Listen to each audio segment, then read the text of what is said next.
Arunachalam itinerary and budget breakdown. Hey guys, మీ దగ్గర కనుక ఒక 2 days టైం ఉన్నట్లయితే అరుణాచలం ట్రిప్ ప్లాన్ చేసుకోండి.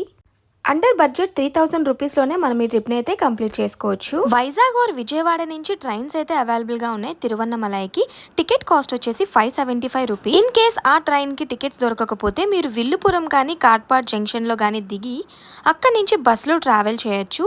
టికెట్ కాస్ట్ వచ్చి 50 రూపీస్ పర్ పర్సన్. స్టేయింగ్ విషయానికి వస్తే టెంపుల్ నియర్లోనే చాలా హోటల్స్ అయితే అవైలబుల్ ఉంటాయి, starting from 500 rupees.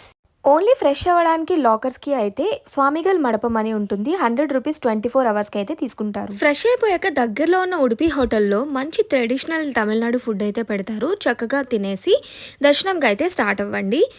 50 rupees ticket తీసుకుంటే కొంచెం ఫాస్ట్గా దర్శనం అవ్వచ్చు.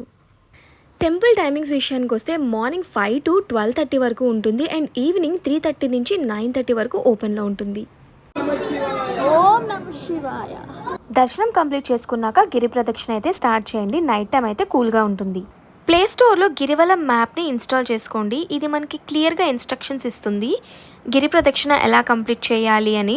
టోటల్ 8 లింగాలు కూడా ఎలా దర్శించుకోవాలనేది క్లియర్గా నావిగేట్ చేస్తుంది. టెంపుల్ హిస్టరీ చూసుకుంటే పంచభూత లింగ క్షేత్రాల్లో ఒకటే ఈ అరుణాచలం అండ్ ఇక్కడ ఉండేది అగ్నిలింగం. మనం ఏ సీజన్లో వెళ్ళినా సరే గర్భగుడిలో మాత్రం చాలా వేడిగా ఉంటుంది. ఈ టెంపుల్ని అరుణాచలం అనే కాకుండా తిరువన్నమలై అని కూడా అంటారు.